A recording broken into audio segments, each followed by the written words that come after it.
하나님을 예배한 후에 가인은 마음의 분노가 가득했습니다. 왜냐하면 하나님이 동생 아벨의 예배만 받으시고 가인의 예배는 받지 않으셨기 때문입니다. 가인의 마음의 분노가 얼굴에 그대로 나타났습니다. 얼굴이 경직되었고 얼굴빛이 몹시 사나워졌습니다. 하나님은 가인에게 말씀하십니다. 내가 분하여 하면 어찌 됨이냐? 내가 얼굴빛이 변하면 어찌 됨이냐? 내가 선을 행하면 어찌 낯을 들지 못하겠느냐? 제가 너를 삼키려고 하고 제가 너를 원하나 너는 죄를 다스리지니라.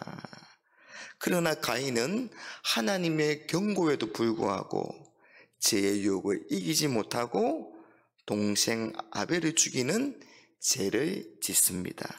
8절에 가인이 그의 아우 아벨에게 말하고 그들이 들에 있을 때에 가인이 그의 아우 아벨을 쳐 죽이니라. 구약 성경을 헬라어로 번역한 70인용에는 가인이 동생 아벨에게 한 말이 우리가 들로 나가자라고 깨웠다고 그렇게 기록합니다. 가인은 들로 나가자고 아벨을 거짓말로 깨워서 들에서 아벨을 죽입니다. 가인은 예배가 하나님이 받아들이지 않는 이유가 자신에게 있음을 생각하지 못하고 동생 아벨을 시기하고 질투하여 아벨의 거짓으로 꼬여서 죽였습니다. 인류 최초의 살인입니다. 여러분, 인류 최초의 살인은 형이 동생을 죽이는 아주 끔찍하고도 충격적인 사건입니다. 여러분, 하나님을 예배하는 일에 실패하면, 하나님과의 이 수직적인 관계가 깨어지면, 하나님과의 교통과 교제가 상실되면 결국 모든 것이 파괴된다는 것을 우리에게 보여줍니다.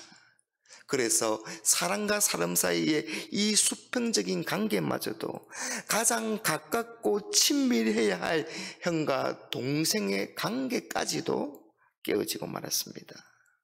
여러분, 마귀는 우리의 마음속으로 파고 들어옵니다. 틈을 보고 들어옵니다.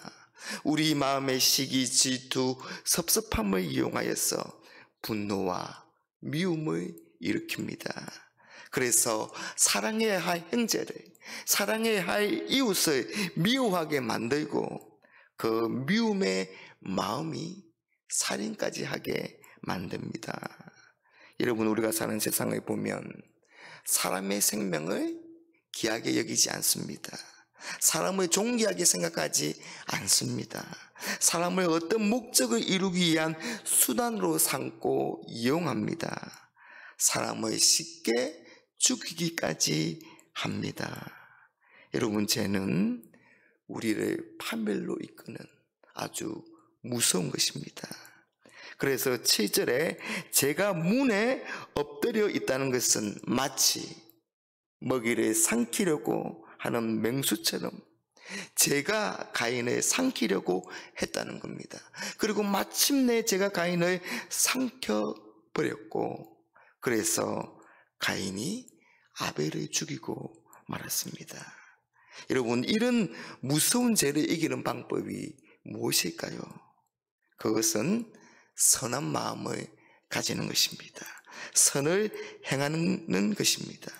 여러분, 제가 왜 문에 엎드리고 있습니까? 제가 왜 맹수가 먹이를 삼키는 것처럼 우리를 삼키려고 합니까?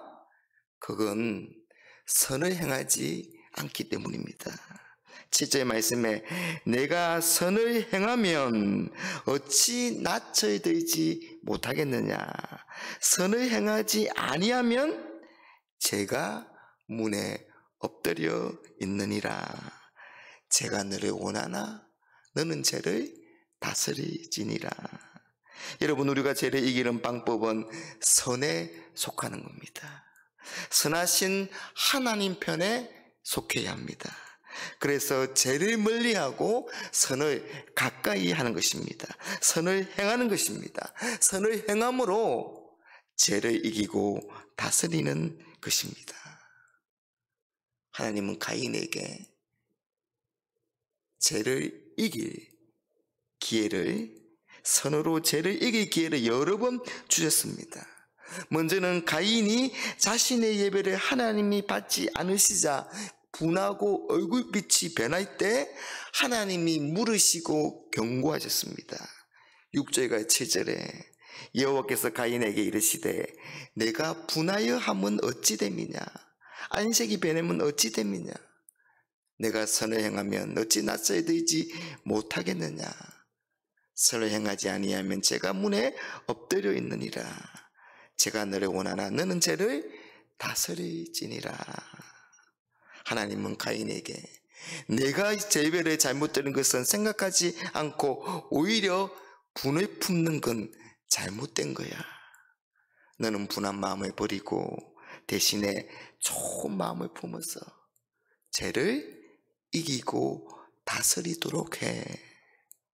또한 가인이 아벨을 죽였을 때 하나님은 물으셨습니다.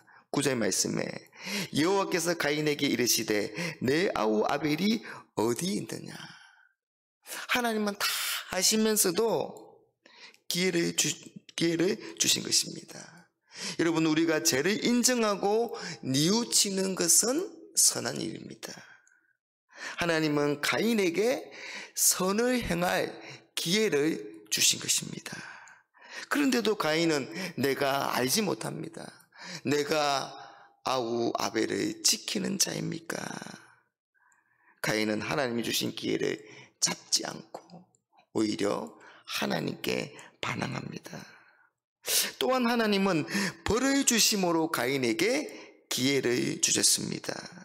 여러분, 죄에 대한 벌을 주는 것은 그게 죄에 대한 합당한 것이기도 하지만 사실은 우리가 그 벌을 받음으로써 자신의 잘못을 인정하고 뉘우치게 하기 위함입니다. 마치 부모가 자녀에게 해초리를 드는 것이 이 자녀가 아픔과 고통을 통해서 잘못했음을 깨닫게 하는 것처럼 말입니다. 그러나 가인은 벌이 너무 크다고 말만 하고 거기에만 관심을 가질 뿐 결코 자신의 잘못을 인정하지 않습니다. 가인은 기회를 놓치고 말았습니다. 하나님은 가인에게 벌을 주십니다. 그 첫 번째 벌은 땅이 저주를 받아서 농작물이 잘 자라지 못하고 또 제대로 열매를 맺지 못하는 것입니다. 두 번째는 가인이 떠돌이 신세, 즉 도망자가 되어서 그렇게 산다는 것입니다. 가인은 자신이 도망자가 되어서 정착하지 못하고 방황하는 삶에 대한 두려움이 컸습니다. 사람들이 자기를 죽일 것만 같았습니다. 하나님은 그런 가인에게도 자비를 베푸셔서 표를 주심으로 사람들이 가인을 죽이지 못하도록 하셨습니다. 그러나 가인은 하나님을 떠나 노 땅에 거주하며 그곳에 정착하며 살아갑니다. 그리고 자신을 지켜줄 성을 쌓습니다. 여러분, 이건 하나님이 가인에게 유리하는 자가 되어서 떠돌며 도망자로 살라고 하신 그 하나님의 명령을 정면으로 거역하는 일이 됩니다. 그런데 여러분, 가인이 아무리 자신의 힘으로 살려고 해도 결국 그 인생은 방황하는 인생에 불과합니다. 그래서 노 땅의 그 뜻이 방황입니다. 여러분, 아무리 도시를 건설하고 아무리 훌륭한 문명을 이룩해도 하나님을 떠난 삶은, 하나님이 없는 삶은 그 어떤 곳에서도 평안과 안식이 없습니다. 사랑하는 여러분, 우리는 죄의 유혹 가운데 살아갑니다. 마귀가 오는 사자와 같이 삼킬 자를 찾고 있습니다. 그러나 죄에게 져서는 안 됩니다. 죄를 이겨야 합니다. 무엇으로요? 선으로 이겨야 합니다. 선을 행함으로 죄를 이겨야 합니다. 여러분, 우리는 하나님 편에 속한 사람들입니다. 그러니 선을 행함으로 죄를 다스리고 죄를 이기고 날마다 승리의 삶을 살아가는 우리 모두가 되시기를 주님의 이름으로 축복합니다.